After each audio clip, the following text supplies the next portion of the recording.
ในวันที่14เมษายน2026นี้ซึ่งกงกับมือสังขารหลวงของบุญปีใหม่ลาวพศ2569อยู่ที่วัดศรีมงคลเมืองเหล็กแขวงสารวันได้จัดพิธีโหดสงพระพุทธรูปตามประเพณีที่เคยสืบทอดและปฏิบัติกันมาแต่โบราณกาลซึ่งได้มีชาวพุทธเข้าร่วมโหดสงด้วยบรรยากาศฟุดฟื้นเบิกบานม่วนซื่นพระอาจารย์กุ้งโซสายระวังห้องหัวหน้าองค์การพุทธศาสนาสัมพันธ์ลาวแขวงสารวันได้ให้สัมภาษณ์ว่าการเฉลิมฉลองบุญปีใหม่ลาวพศ2569คือได้กำหนดเอาวันที่14-16 เมษายน2026ในนั้นวันที่14 เมษายนแม่นเป็นวันสังขารหลวงวันที่15เป็นมื้อสังขารเนาและวันที่16เป็นมื้อสังขารขึ้นหรือขึ้นปีใหม่ลาวทุกๆปีมวลชนชาวพุทธได้กาเกียมความพร้อม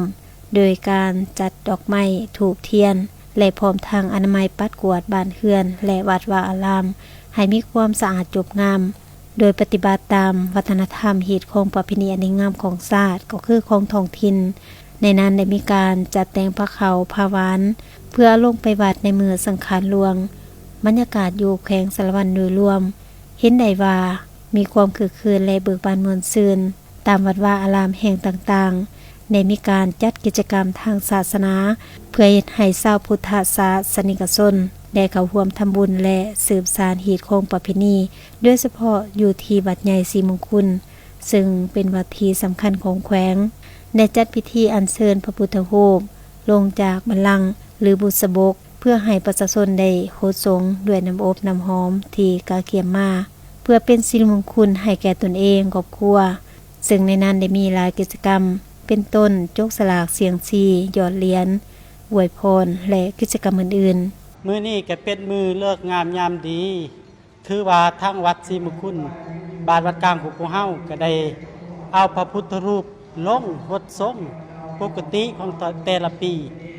ถือว่าเป็นมื้อสำคัญเขาเอิ้นว่าสังขารหลวงเป็นมื้อสุดท้ายของปีทางวัดของพวกเฮาก็บ่มีหยังหลายในการครบงานถือว่าเอาพระพุทธรูปลงแบบประเพณีแบบพื้นบ้านของชาวแขวงสารวันทุกๆปีถือว่าประเพณีของสารวันก่อนจะเอาพระพุทธรูปลงต้องได้มีการตักบาตรก่อนเนาะตอนเช้าเวลา 7 โมงอาตมาสำในนางคณะสงฆ์วัดศรีมงคลก็ขอกล่าวเตือนให้บรรดาคนลาวชาวพุทธผู้ที่มาลิ้นบุญสงกรานต์หรือปีใหม่ลาวนี้จงมีสติระวังตัวในการสัญจรรถรางพาหนะหรือว่าการไปการมาให้มีสติเพราะว่าปัจจุบันนี้ก็มีปรากฏการณ์ยอดท่อหลายทางด้านสังคมเฮาขับขี่รถรางพาหนะบ่ควรดื่มสิ่งมึนเมาเนาะถ้าว่าเฮาเมาแล้วเขาก็บ่ขับพักผ่อนสำหรับคนลาวชาวพุทธเนาะในการเข้ามาวัดว่าศาสนามาทรงพระพุทธรูปเฮาต้องควรนุ่งศีลเบียงเพบ่ควรนุ่งสงฆ์ดีแท้ก็ให้จบให้งามนุ่งศีลเบียงเพสุดท้ายนี้อาตมาภาพได้นำคณะวัดศรีมงคลบ้านวัดกลางนี้ก็ขออวยพรไส้ให้พรให้บรรดาชาวพุทธคนลาวชาวพุทธทุกทั่วหน้าภายในแขวงสารวันหรือภายในประเทศจงลิ้นปีใหม่อย่างมีความเบิกบานม่วนซื่นและก็มีสุขภาพเข้มแข็งแข็งแรงมีพลังไม่สมบูรณ์สิ่งใดที่บ่ดีขอให้ตกไปนำปีเก่าปีใหม่ปีนี้ขอให้มีแต่สุขแต่ไสทุกทานทุกคนนั้นด้วยเถิดพร้อมเดียวกันนั้นชาวพุทธทั้งหลายที่ได้เข้าร่วมในการโหดสงพระพุทธรูปก็ได้แสดงความรู้สึกของตนออกมาว่าดีใจที่ได้มาโหดสงพระพุทธรูปซึ่งเป็นการขอพรและปฏิบัติตามวัฒนธรรมฮีตของประเพณีอันดีงามของชาติก็คือของท้องถิ่นให้อยู่คู่กับพวกเฮาตลอดไปข้าพเจ้ามาจากตะโอยเมืองตะโอยเนาะลงมาทรงพระอยู่วัดใหญ่ศรีมงคลวัดกลางเมืองแขวงสารวัตรเนาะจุดประสงค์มามื้อนี้ก็แม่นว่าเพื่ออนุรักษ์วัฒนธรรมเนาะสืบสานประเพณีลาวเฮาพาลูกพาหลานมาเนาะมาทรงพระเพื่อขอบุญขอบคุณให้อยู่ดีมีแห้งหายจากโรคภัยไข้เจ็บเนาะส่วนเนาะพ่อแม่พี่น้องชาวลาวลูกหลานเฮาเกิดมาใหญ่รุ่นแต่ว่าให้สืบสานประเพณีลาวเนาะการเข้าวัดย่ำก็ให้นุ่งถือเป็นระเบียบเรียบร้อยเนาะถ้าผู้หญิงก็นุ่งศีล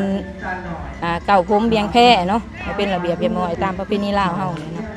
พิธีโอสงพระพุทธรูปแม่นพิธีที่สำคัญทางพระพุทธศาสนาที่แสดงให้เห็นถึงความเคารพเลื่อมใสต่อพระพุทธศาสนาและเพื่อเป็นการสำระสาสางสิ่งบ่ดีในปีเก่าให้หมดไปพร้อมทั้งรับเอาความเป็นสิริมงคลและความอยู่เย็นเป็นสุขเข้ามาสู่ชีวิตในโอกาสวันขึ้นปีใหม่พุทธศาสนิกชนในเข้าร่วมล้วนแล้วแต่มีความศรัทธาและตั้งใจในการประกอบพิธีโดยเชื่อว่าจะพาให้ตนเองและครอบครัวประสบความสำเร็จมีความเจริญผาสุกตลอดปีตลอดไปพิธีดังกล่าวบ่เพียงแต่การสืบสานประเพณีแต่ยังเป็นการปลูกจิตสำนึกให้แก่ประชาชนได้เห็นคุณค่าทางศาสนาและคุณงามความดีจากจิตใจพร้อมกันนั้นการร่วมพิธีของชาวพุทธยังเป็นสัญญาณแสดงให้เห็นถึงความสามัคคีและความร่วมแห่งความใจในการรักษาวัฒนธรรมอันดีงามของชาติและของท้องถิ่นไว้ให้ยืนยงและมั่นคงตลอดไป